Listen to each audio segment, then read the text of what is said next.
HTML सीख लो, CSS सीख लो, JS सीख लो, ये सब तो आपने अभी तक सुन ही लिया होगा। But most of the beginners एक लूप में ही फंसे रहते हैं बिकॉज वी डोंट नो कब क्या कितना सीखना है। So in this video we will know कि कब क्या कितना सीखना है और आगे बढ़ना है। So let's start with the basics.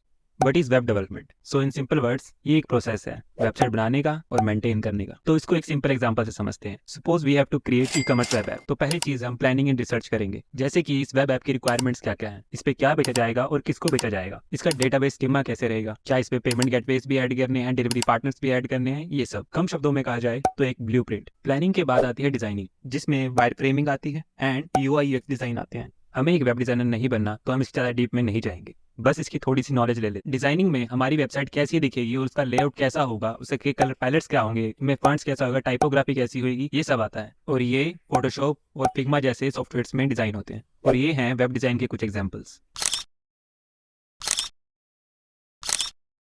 Designing के बाद आती है मेन चीज, that is development, which has two type, front end development and back end development. So let's understand front end development. इससे ठीक पहले हमने कुछ डिजाइनिंग के एग्जांपल्स देखे थे जो कि सिर्फ डिजाइन थे। अब उन डिजाइन्स को हमें कोड करना है और स्टैटिक वेबसाइट्स बनानी है। तो चलो इसको एक डिजाइन के सैंपल से समझते हैं। तो इस सैंपल में आप देख सकते हैं कि एक नैव बार है जिसमें लोगो है और कुछ मेन्यूज है, और हीरो सेक्शन में हमारे पास टाइटल, डिस्क्रिप्शन और एक बटन दिया हुआ है इमेज के साथ। अब इसको हमने कोड करना है, जिसको हम VS कोड में कर सकते हैं या और किसी कोड एडिटर में। तो अगर आप एक वेब डिजाइन को कोड करके स्टैटिक वेबसाइट्स पे बना सकते हैं तो आप एक फ्रंट एंड डेवलपर बन सकते हैं। फ्रंट एंड डेवलपर बनने के लिए हमें क्या क्या टेक्नोलॉजीज आनी चाहिए वो हम आगे रोड मैप में देखेंगे। तो अब चलते हैं बैक एंड डेवलपमेंट पर। इसको हम एक साइन अप फॉर्म से समझेंगे। तो ये pixels.com का साइन अप पेज है। अगर मैं इसमें अपना फर्स्ट नेम और लास्ट नेम, ईमेल और पासवर्ड डाल के क्रिएट एन अकाउंट करूंगा तो pixels.com के डेटाबेस यूजर टेबल में मेरे नाम की एंट्री चली जाएगी। तो एक बैकएंड डेवलपर डेटाबेस में entries create, update, read, delete करता है, और इनके अलावा file handling and other server side processes handle करता है। और जिनको front end development and back end development दोनों आती है उनको हम फुल स्टैक डेवलपर कहते हैं। तो अब देखते हैं एक फुल स्टैक डेवलपर बनने के लिए आपको क्या क्या टेक्नोलॉजीज आनी चाहिए। Go to the website called roadmap.sh और यहाँ पर आकर आपको फुल स्टैक पर क्लिक करना है। फिर आपको ये स्क्रीन दिखेगी और ये रोड मैप एब्सोल्यूट बिगिनर्स के लिए है। और इसमें कुछ चीजें मैं भी आपको सजेस्ट करूंगा, तो आप प्लीज कहीं ना कहीं उसको नोट कर लें। So the first step to become a full stack developer is HTML। तो HTML का हमारी वेबसाइट में एक्चुअली काम क्या होता है, तो इसे समझने के लिए मैं एक वेबसाइट को एक घर से कंपेयर कर रहा हूँ। जैसे एक घर का स्ट्रक्चर ईंटें जोड़ जोड़ कर बना होता है, वैसे ही एक वेबसाइट HTML के एलिमेंट्स और टैग्स को जोड़ जोड़ कर बनी होती है। तो HTML वेबसाइट के स्ट्रक्चर को डिफाइन करती है। अब HTML के बाद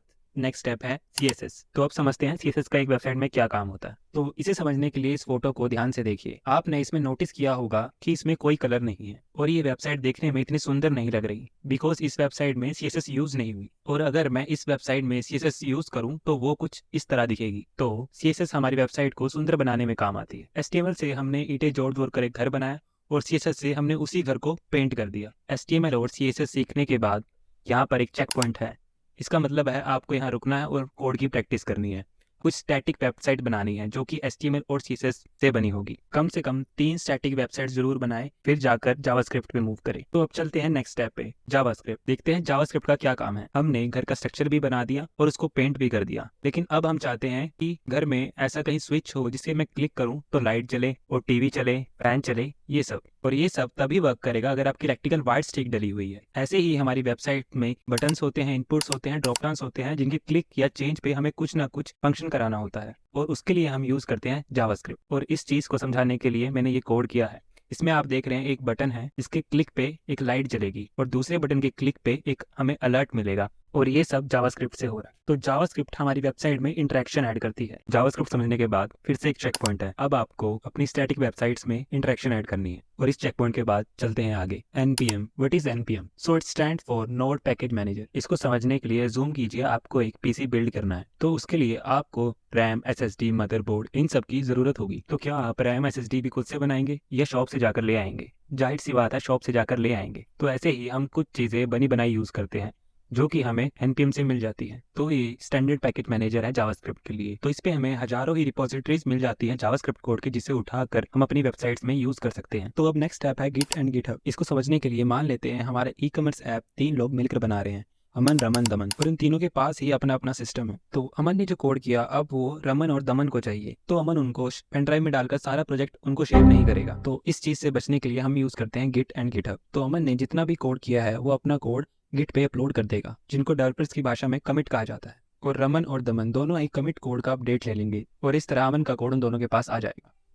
तो ऐसे हम अपनी टीम के साथ कोलैबोरेट करके मिलकर कोड कर सकते हैं। और तो अब आते हैं टेलविंड सीएसएस पर। आप इसकी जगह बूटस्ट्रैप भी सीख सकते हैं। तो ये दोनों ही काम क्या करती हैं? तो ये दोनों ही सीएसएस की लाइब्रेरीज है और हमारा बहुत सारा वक्त बचाती है सीएसएस लिखने में। अगर आपको सीएसएस की 3 लाइनें लिखनी पड़ रही है तो वो काम ये 1 लाइन में भी कर देती है। और ये दोनों ही वेबसाइट को रिस्पॉन्सिव बनाने में काम आती है। आप इन दोनों में से कोई भी सीखिए, लेकिन जिसको सीखेंगे उसको पूरा खत्म करिएगा। कभी बूटस्ट्रैप कभी टेलविंड ऐसे मत करिएगा। तो अब आते हैं रिएक्ट पर। What is react? एक जावास्क्रिप्ट लाइब्रेरी जो 2013 में फेसबुक द्वारा बनाई गई थी। और रिएक्ट हमारे डेवलपमेंट को बहुत ज़्यादा इजी और फास्ट करता है और इसे हम सिंगल पेज एप्लीकेशन बना सकते हैं। रिएक्ट से बनी हुई कुछ एप्लीकेशंस के नाम है यूट्यूब, नेटफ्लिक्स एंड एक्स। और ये सभी सिंगल पेज एप्लीकेशंस पे काम करती है। और ऐसे ही कॉम्प्लेक्स एप्लीकेशंस बनाने के लिए हम रिएक्ट का यूज़ करते हैं। रिएक्ट सीखने के बाद यहाँ फिर से एक चेक पॉइंट है। तो अब आपको रिएक्ट का इस्तेमाल करके मिनिमम 2 फ्रंट एंड ऐप्स बनाने हैं और टाइम टू टाइम रिएक्ट की प्रैक्टिस करनी है। तो अभी तक हमने जितनी चीजें सीखी ये सब फ्रंट एंड डेवलपमेंट में आती है। अब हम शुरू कर रहे हैं back end development. Back end development के लिए आपको एक प्रोग्रामिंग लैंग्वेज आनी चाहिए और डेटाबेस आना चाहिए। प्रोग्रामिंग लैंग्वेजेस के लिए आप सी शार्प, जावा, पीएचपी कोई भी लैंग्वेजेस यूज कर सकते हैं, लेकिन हम इसमें नोड.जेएस लेकर चल रहे हैं। तो समझते हैं नोड.जेएस के बारे में। तो अभी तक जो हम जावास्क्रिप्ट कर रहे थे वो एक ब्राउजर के अंदर कर रहे थे, सिर्फ इंटरेक्शन ऐड करने के लिए। तो सिर्फ जावास्क्रिप्ट का यूज़ करके हम डेटाबेस से कनेक्ट नहीं कर पाते हैं और ना ही उससे हम कोई फाइल हैंडलिंग कर पाते हैं।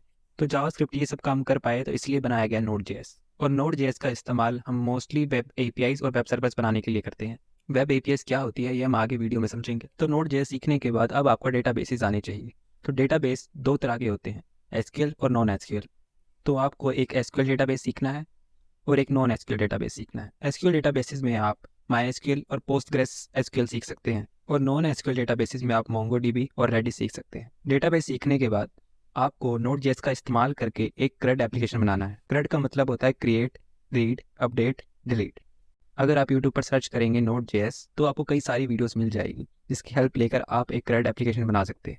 अब समझते हैं एपीआई क्या होती है। Application programming interface. सपोज आपको एक फ्लाइट टिकट बुक करनी है तो आप गोआईबीबो, मेक माई ट्रिप, यात्री.com ऐसी वेबसाइट पे जाएंगे जहां पर आपको फ्लाइट के प्राइसेस का कंपैरिजन मिलेगा। तो इनको ये अलग अलग फ्लाइट के प्राइसेस मिलते कहाँ से हैं? तो ये डाटा इनको एयरलाइंस की एपीआई से आ रहा होता है। तो एपीआई बस डेटा इधर से उधर करती है। तो एपीआई का यूज करके आपको front end and back and integrate करके एक फुल स्टैक ऐप बनाना है। इसके बाद ऑथेंटिकेशन एंड डिप्लॉयमेंट आती है जो कि आप अभी के लिए स्किप कर सकते हो। अभी आप इन चीज़ों पे फोकस करिए और अगर आप इतना कर लेते हैं तो फिर ऑथेंटिकेशन एंड डिप्लॉयमेंट के बारे में जानिए। तो मिलते हैं नेक्स्ट वीडियो में।